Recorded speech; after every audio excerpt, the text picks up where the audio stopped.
Hello बच्चों, NEET VNM chemistry में आप लोगों का बहुत बहुत स्वागत है। तो बच्चों, आज हम लोग स्पेशली केवल यूपी बोर्ड के लिए बात करेंगे। और इस टॉपिक में क्या करेंगे हम लोग, विलियन जो चैप्टर है उसका क्या करेंगे। जो न्यूमेरिकल है एनसीईआरटी में गिवन है, चाहे वो इंडेक्स क्वेश्चन हो या फिर एनसीईआरटी के जो सारांश में गिवन हो, वो सारा का सारा न्यूमेरिकल हम लोग धीरे धीरे करके हर एक चैप्टर का डिस्कस करेंगे। और स्पेशली ये जो वीडियो रहेगा ये यूपी बोर्ड के लिए रहेगा। ठीक है बच्चों, तो एक एक न्यूमेरिकल को हम लोग डिस्कस करेंगे और वह सारे न्यूमेरिकल अपने एनसीईआरटी के ही होंगे। ठीक है, चलिए सबसे पहले न्यूमेरिकल को डिस्कस करते हैं। और सबसे पहला यहाँ पे प्रश्न जो है आपका वो ऐड करेंगे, पहला वाला। पहले क्वेश्चन लिखेंगे, फिर उसके बाद उसको सॉल्व करके आपको बताएंगे कैसे सॉल्व किया जाता है। यदि 22 ग्राम बेंजीन, यदि 22 ग्राम बेंजीन में 122 gram carbon tetrachloride, carbon tetra chloride, जिसका फॉर्मूला होता है बच्चों CCl4, घुली हो तो बेंजीन एवं कार्बन टेट्रा क्लोराइड के द्रव्यमान प्रतिशत की गणना कीजिए। के द्रव्यमान प्रतिशत की गणना कीजिए। अब जैसे ये है, यहाँ पे ये सवाल दिया गया। अब इस सवाल को कैसे अप्रोच करना है सबसे पहले वो भी सिखाऊंगा। तो पहले यहाँ पे अगर हम ध्यान दें तो यहाँ पे द्रव्यमान प्रतिशत की बात चल रही है बच्चों। किसका बात चल रहा है यहाँ पे? द्रव्यमान प्रतिशत का। तो अब इसको कैसे सॉल्व करेंगे, यही तो हम लोगों को सीखना है, यही हम लोगों को सीखना है। चलिए इसको सॉल्व करते हैं। सबसे पहले अगर हम विलयन का द्रव्यमान चाहे पता करना तो कैसे पता चलेगा? तो हमें दिख रहा है कि 22 ग्राम यहाँ पे बेंजीन है और 122 ग्राम यहाँ पे कार्बन टेट्राक्लोराइड में घुली हुई है। तो इसका मतलब है कि अगर हम विलयन का द्रव्यमान निकालना चाहते हैं, विलयन मतलब सोल्यूशन, विलयन को क्या कहते हैं इंग्लिश में? विलयन को इंग्लिश में सोल्यूशन कहते हैं। ठीक है, तो अब हम क्या करेंगे, सोल्यूशन का द्रव्यमान यानी सोल्यूशन यानी विलयन का जो द्रव्यमान है उसे मास कहते हैं। तो ये निकालना चाहते हैं तो क्या हो जाएगा, बेंजीन का मास यानी बेंजीन का मास मतलब द्रव्यमान हो जाएगा, प्लस कार्बन टेट्राक्लोराइड यानी CCl4 का क्या करेंगे, मास यानी द्रव्यमान हम लोग ऐड करेंगे। जब इन दोनों का द्रव्यमान ऐड करेंगे तो हमारा विलयन का जो मास है वो पता चलेगा। बेंजीन का मास कितना दिया है, 22 ग्राम, कार्बन टेट्राक्लोराइड का कितना दिया है, 122 ग्राम।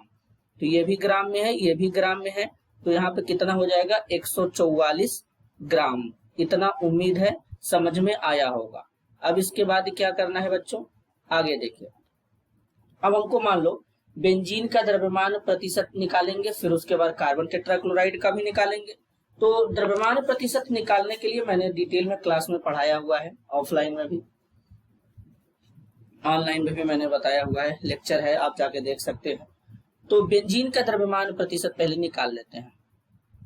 बेंजीन का द्रव्यमान प्रतिशत को मास परसेंटेज कहते हैं, मास परसेंटेज। तो ये निकालना है, तो क्या हो जाएगा, बेंजीन का द्रव्यमान, यहाँ पे क्या लिखेंगे, बेंजीन का द्रव्यमान, नीचे क्या लिखेंगे, विलयन का द्रव्यमान, विलयन का द्रव्यमान। अब 100 से गुणा करेंगे क्योंकि परसेंटेज में निकालना है।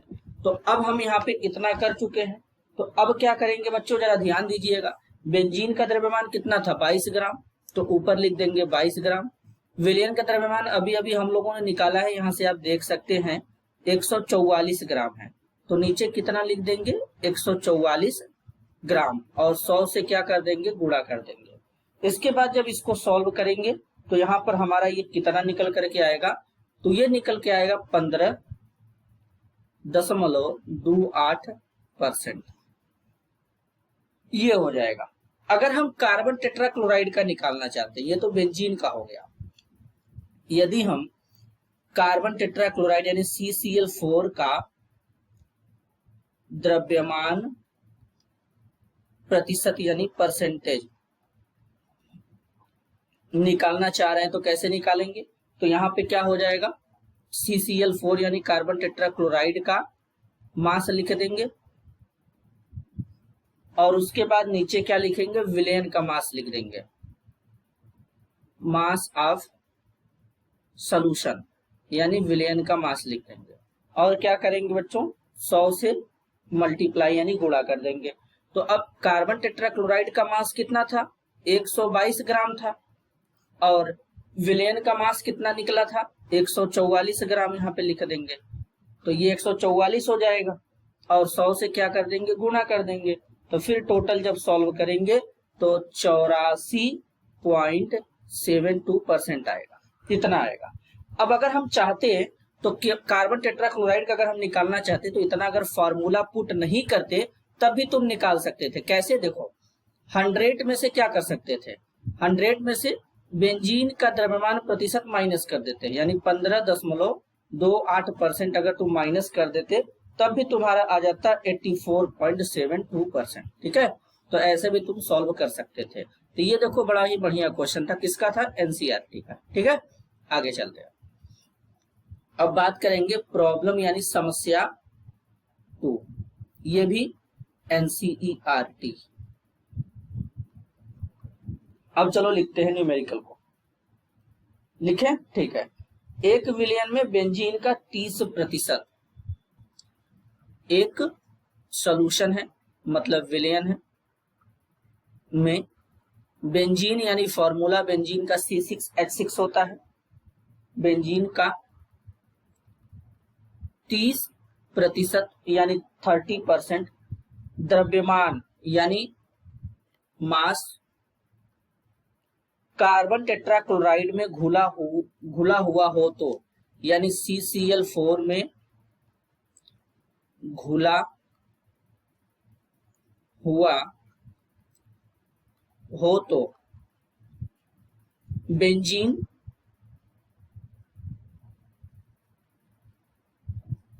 के मोल फ्रैक्शन को मोल प्रभाज या मोल अंश कहते हैं, की गणना कीजिए। यानी मोल फ्रैक्शन का क्या करना है बच्चों, कैलकुलेशन करना है। तो अब इसके लिए कितना कैसे सॉल्व करेंगे, अब ये समझते हैं। मोल फ्रैक्शन भी हम लोगों ने पढ़ा हुआ है, चलिए इसको सॉल्व कर दे। देखिए आराम से समझेंगे कैसे इसको सॉल्व कर सकते हैं। अब जैसे हम मान लेते हैं, सबसे पहले यहां पर हम देखते हैं कि बेंजीन का द्रव्यमान कितना दिया है, बेंजीन का यानी बेंजीन का मास कितना दिया गया है बच्चों, बेंजीन का मास जो है वो 30% है, तो उसको हम 30 ग्राम में लिख सकते हैं। बेंजीन का द्रव्यमान कितना दिया गया, 30 ग्राम। अब हमको पता करना है कि कार्बन टेट्राक्लोराइड का द्रव्यमान कितना होगा, तो यानी ये जो पूरा विलयन बनाया गया होगा, सॉल्यूशन बनाया गया होगा, तो 100% मान के चलेंगे, 100 ग्राम मान के चलेंगे। तो अगर हम विलयन का द्रव्यमान 100 ग्राम मान ले, तो अब हम कार्बन टेट्राक्लोराइड का अगर हम द्रव्यमान निकाल लें तो क्या होगा बच्चों, यहां पर 100 में से 30 को माइनस कर दीजिएगा, यानी 70 ग्राम कार्बन टेट्राक्लोराइड होगा। अब समझ में आया। अब हम क्या करेंगे, बेंजीन के मोलों की संख्या निकालेंगे पहले। अब बेंजीन के मोलों की संख्या पहले निकाल लेते हैं। तो अब क्या करेंगे, क्यों, क्योंकि भाई हमें क्या निकालना है, मोल प्रभाज निकालना है। तो मोल प्रभाज निकालने के लिए बेंजीन के मोलों की संख्या चाहिए। कैसे, जरा फॉर्मूला देखो, दिखा देते हैं। मोल प्रभाज का फॉर्मूला किसके लिए, पहले हम निकाल रहे हैं बेंजीन का मोल अंश। देखो यहाँ पे क्या पूछा है, बेंजीन के मोल अंश की गणना करना है। तो बेंजीन का मोल फ्रैक्शन। अब अगर हम बेंजीन का मोल फ्रैक्शन निकाल रहे हैं तो फॉर्मूला क्या लगाएंगे, यही ना लगाएंगे, बेंजीन यानी C6H6 के मोलों की संख्या यानी मोल, ठीक है। फिर नीचे क्या हो जाएगा, फिर C6H6 के मोल यानी बेंजीन के मोलों की संख्या, फिर प्लस कार्बन टेट्राक्लोराइड के मोलों की संख्या CCl4 के मोलों की संख्या, यही है ना, ये फॉर्मूला है, ये दरअसल फॉर्मूला है। तो अब अगर हम बेंजीन का मोल निकालना चाहे तो कैसे निकाल सकते हैं, तो चलो बेंजीन का मोल निकालना मैं तुम लोगों को सिखाता हूं। तो मोल बराबर क्या होता है, यानी C6H6 का हम लोग क्या निकाल रहे हैं, मोल निकाल रहे हैं। तो N बराबर क्या होता है, W/M। W क्या होता है, पदार्थ का भार होता है, पदार्थ का भार होता है। तो ये कौन सा पदार्थ होगा, बेंजीन का भार हो जाएगा। और M क्या है, अणु भार होता है। तो ये क्या हो जाएगा, बेंजीन यानी C6H6 का अणु भार हो जाएगा। क्या हो जाएगा, अणु भार हो जाएगा, यही होगा ना भाई। चलो, अब बेंजीन कितना दिया था, 30 ग्राम दिया था, तो 30 हो गया। अब बेंजीन का अणु भार निकालेंगे तो वो 70 आएगा। कैसे, देखो बेंजीन में कार्बन कितने बार है जरा समझते हैं। C6H6 अणु भार कैसे निकालेंगे, कार्बन 6 बार है, तो 6 गुणे कार्बन का भार 12 होता है। तो यहां पर हम अगर देखें तो 6 गुणे 12 बार हो जाएगा। तो अब फिर कार्बन का अणु भार क्या होता है, 12 होता है। तो 12 और यहाँ पे कितना हो जाएगा, 1 मिनट भाई, तो यहाँ पे 12 इंटू 6 प्लस यहाँ पे तुम कितना लिखो, हाइड्रोजन का तो 1 होता है, 1 गुणे 6 लिख दो। तो 12 6 72, 72 6 78 हो जाएगा, यानी 78। तो तुम यहाँ पे 70 नहीं लिखोगे, कितना लिखोगे, 78 लिखोगे, ठीक है। चलो, अब जब इसको सॉल्व करोगे तो सॉल्व करने के बाद तुम्हारा 0.385 आ जाएगा मोल। ये मोलों की संख्या पता चल गया।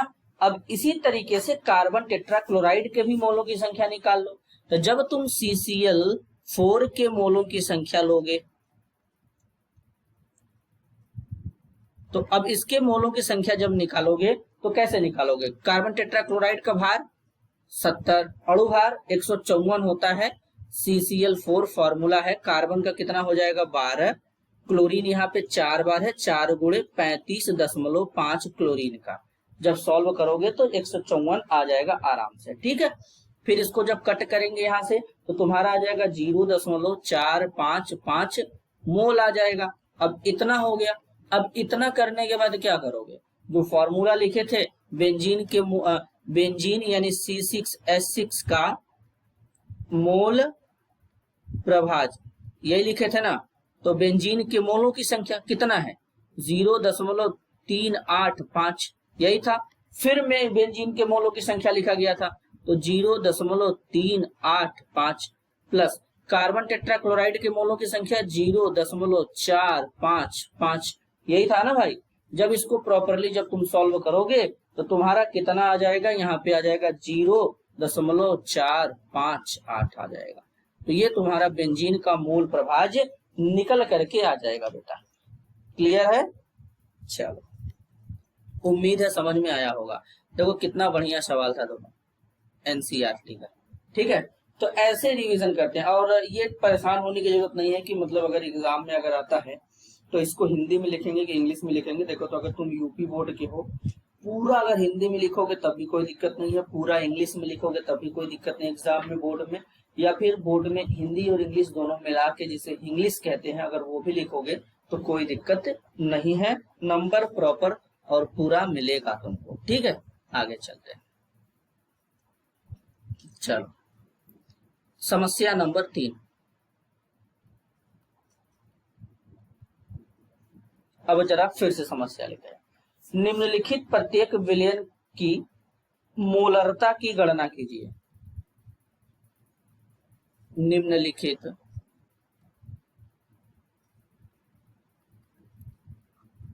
प्रत्येक विलयन की मोलरता की गणना कीजिए।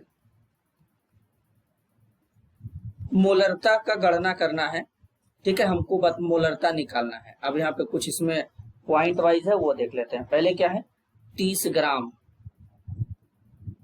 कोबाल्ट नाइट्रेट हेक्साहाइड्रेट दिया है, यानी CONO3 का यहाँ पे ट्वाइस है। हेक्साहाइड्रेट मतलब पानी के 6 यहाँ पे हमें अणु दिए गए हैं, ठीक है। 4.3 लीटर विलयन में घुला हुआ हो, विलयन में घुला हुआ हो, ठीक। इसके बाद दूसरा इसमें क्या दिया है, इसके बाद दूसरा इसमें दिया है 30 ml, यानी 30 मिली, 30 मिली को ml लिखते हैं, 0.5 यानी 0.5 मोलर, मोलल H2SO4, मोलल को कैपिटल M से लिखते हैं, ठीक है। मोलर है बेटा, मोलर, मोलल को स्मॉल m से लिखते हैं। मोलरता है ना, तो मोलरता की गणना करना है तो मोलरता के लिए मोलर लिखते हैं, तो मोलर को कैपिटल M से, अगर मोललता होता तो उसे स्मॉल m से लिखते, जिसे मोलल पढ़ते, ठीक है। H2SO4 को 500 मिली यानी ml तनु करने पर मतलब कहने का मतलब यह है कि पानी का मात्रा बढ़ाएंगे तो वो धीरे धीरे विलयन जो है वो डाइल्यूट हो जाएगा, तो उसी को हिंदी में कहते हैं तनु करना, ठीक है। तो तनु का मतलब पानी का मात्रा ज्यादा और अम्ल का मात्रा यानी एसिड का मात्रा कम होगा, ठीक है। आगे चलते हैं। चलो, सबसे पहले जब तुम इसको सॉल्व करोगे, पहला वाला इसको सॉल्व करते हैं। तो इसको सॉल्व करने का जो तरीका है ना, सबसे पहले तुम कोबाल्ट नाइट्रेट हेक्साहाइड्रेट का अणु भार निकालो भाई, ठीक है। तो देखो चलो निकालते हैं। तो कोबाल्ट नाइट्रेट हेक्साहाइड्रेट, इसका अणु भार निकालेंगे। तो अब कोबाल्ट नाइट्रेट यानी कोबाल्ट का जो भार होता है 58.7 यानी 58.7, ठीक है। फिर नाइट्रेट कितने बार है, 2 बार है, तो 2 लिख लो। इसके बाद नाइट्रोजन का भार 14 होता है और ऑक्सीजन का कितना होता है 16, तो 3 बार यहाँ पे है, तो 16 16 16 32 48, यहाँ पे 48 लिख दो, ठीक है। फिर प्लस का साइन लगाओ। पानी में कितने मोल है, 6 मोल है, तो 6 गुणे पानी का भार कितना होता है 18 होता है, ठीक है। इतना हो जाएगा। जब इसको तुम सॉल्व करोगे तो तुम्हारा ये आ जाएगा 290.7 ग्राम पर मोल, ठीक है। इतना तुम्हारा आ जाएगा। अब तुम क्या करो, कोबाल्ट नाइट्रेट हेक्साहाइड्रेट के मोलों की संख्या निकाल लो। सबसे पहले कोबाल्ट नाइट्रेट हेक्साहाइड्रेट के मोलों की संख्या, तो चलो निकाल लेते हैं। तो मोलों की संख्या कैसे निकालते हैं, तो पदार्थ का भार अपान में अणु भार। तो पदार्थ का भार कितना दिया है, कोबाल्ट नाइट्रेट देखोगे तो 30 ग्राम दिया है, तो पदार्थ का भार यानी W कितना है, N is equal to W/M होता है। N मोलों की संख्या, W पदार्थ का भार और M पदार्थ का अणु भार। तो W पदार्थ का भार है, कितना दिया है कोबाल्ट नाइट्रेट, यहाँ पे देखो 30 ग्राम है, 4.3 लीटर विलयन में घुला हुआ है, तो 30 ग्राम यहाँ पे लिख देना। और नीचे अणु भार इसका लिखो, अणु भार कितना निकाले थे 290.7, तो यहाँ पे लिख देंगे 290.7। जब इसको सॉल्व करोगे तो तुम्हारा आ जाएगा 0.103, इतना आ जाएगा।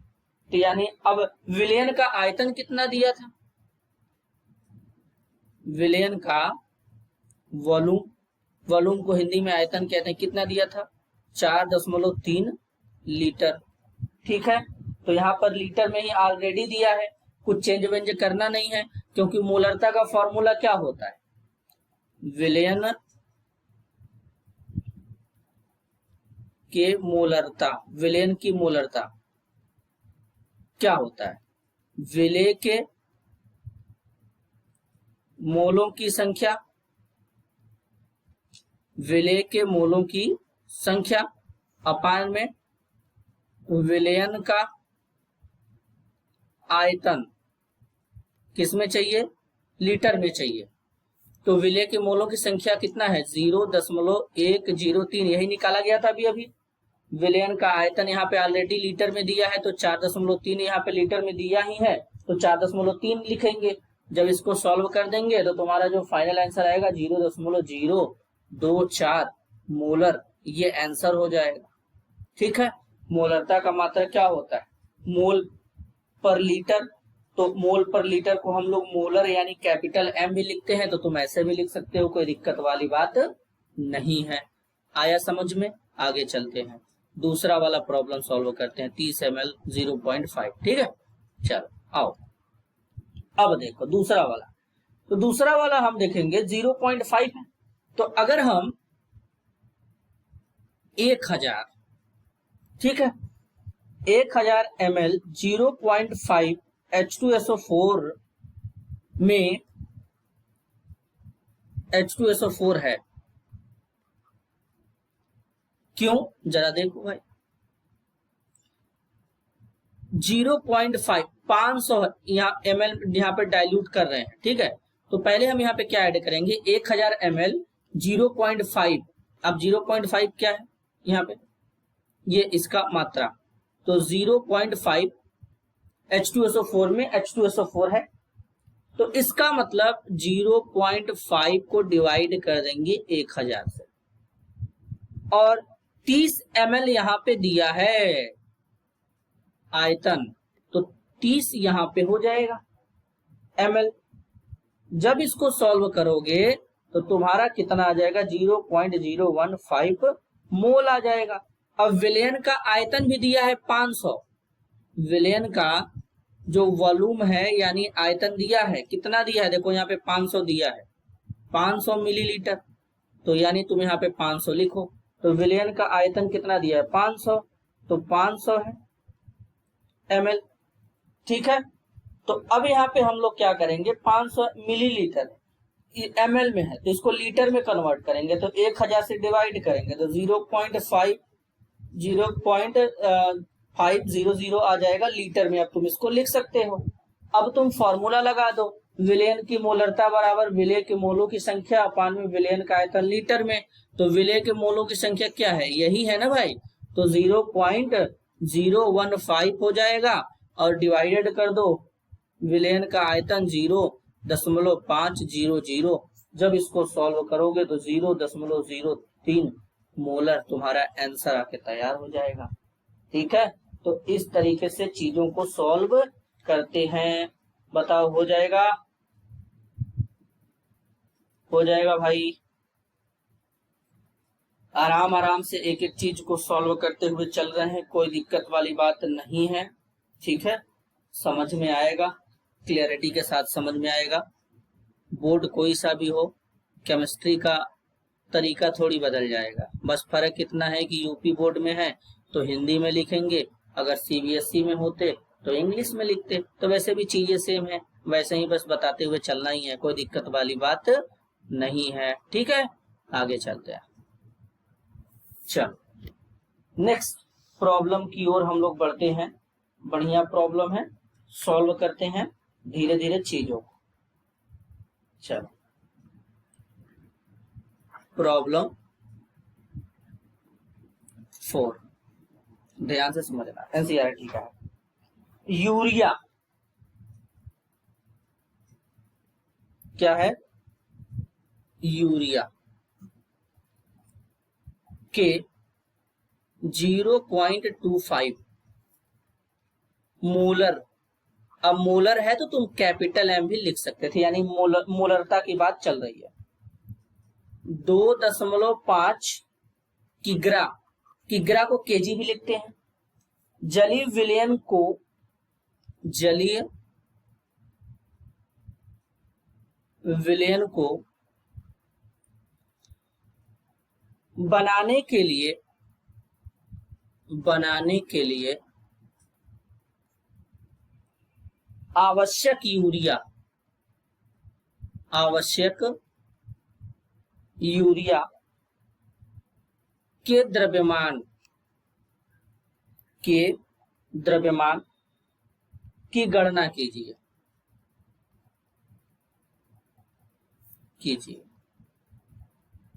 अब इसे सॉल्व करना है। कैसे करेंगे जरा ध्यान से समझना। तो अब देखो अब यहां पे जरा इसको सॉल्व करते हैं, कैसे करेंगे ध्यान से समझो।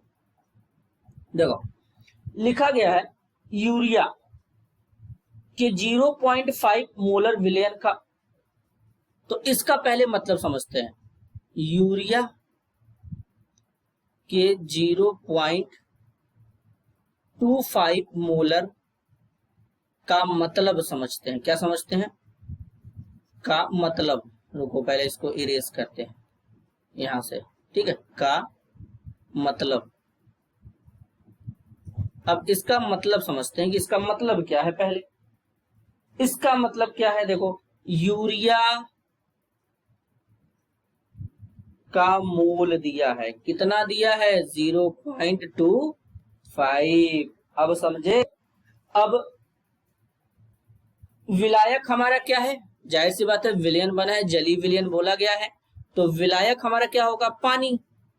विलायक का द्रव्यमान कितना दिया है? यहाँ पर बेसिकली अगर हम विलायक के द्रव्यमान की बात करेंगे, सबसे पहले यहाँ पे देखो तो विलायक यानी जो होगा जल का द्रव्यमान 1 kg पहले लेते हैं, ठीक है। तो विलायक जो है का द्रव्यमान, यहां पर देखो हम 2.5 kg को बनाने, जलीय विलयन को बनाने के लिए पूछ रहा है, तो इसलिए उतना अभी बाद में उसको बनाने के लिए पूछ रहा है, तो अभी फिलहाल में हम कितना लेंगे? 1 किलोग्राम। और 1 किलोग्राम बराबर कितना होता है? 1000 ग्राम, ठीक है। तो सबसे पहले यूरिया का अणुभार निकालो। तो यूरिया का फॉर्मूला N2H4CO होता है। जब अणुभार निकालोगे तो 2 बार नाइट्रोजन है, 2 गुणे नाइट्रोजन का जो मास होता है 14 होता है। हाइड्रोजन 4 बार है, 4 गुणे 1, कार्बन का 12, ऑक्सीजन का 16। टोटल यूरिया का जो अणुभार निकल के आएगा वो आ जाएगा 60। अब 60 निकल के आ गया, तो यूरिया का मोल कितना दिया है? 0.25। तो यानी यूरिया का मोल कितना दिया है? 0.25 मोल यहां पे दिया गया, ठीक है। तो अब 0.25 को क्या कर देंगे? 60 से मल्टीप्लाई, तो इसका मतलब यहां पे आ जाएगा 15 ग्राम। अब विलयन का कुल द्रव्यमान निकालेंगे, तो विलयन का जब कुल द्रव्यमान निकालेंगे तो विलय का द्रव्यमान विलायक का द्रव्यमान जोड़ देते हैं, तो विलयन का कुल द्रव्यमान, जब कुल द्रव्यमान निकालोगे तो विलय का द्रव्यमान कितना है और विलायक का? विलायक का 1000 ग्राम है, विलय का 15 ग्राम है। जब जोड़ दोगे तो 1015 ग्राम हो जाएगा, और अगर किलो में लिखोगे तो 1.015 किलोग्राम लिखोगे। अब समझे इतना तुम? इसमें कोई समस्या है? बोलो बोलो बोलो। उम्मीद है नहीं होगा, ठीक है। अब देखो यहाँ पे कहानी, इसका मतलब है अतः 1.015 kg यानी किग्रा विलयन बनाने के लिए यूरिया का मात्रा कितना है? 15 ग्राम। तो अब हमको कितना बनाना था? 2.5 किलोग्राम। तो इतना बनाने के लिए, इतना किग्रा बनाने के लिए आवश्यक यूरिया की मात्रा, तो कितना हो जाएगा? 15 को डिवाइड कर दो 1.015 से, और कितना बनाने के लिए चाहिए था? 2.5। तो तुम्हारा टोटल जो फाइनल आंसर आ जाएगा बच्चों वो आ जाएगा 36.964 ग्राम। ये तुम्हारा फाइनल आंसर हो जाएगा। बताओ इसमें कोई समस्या है? हो जाएगा, कर लोगे, कोई दिक्कत? बोलो।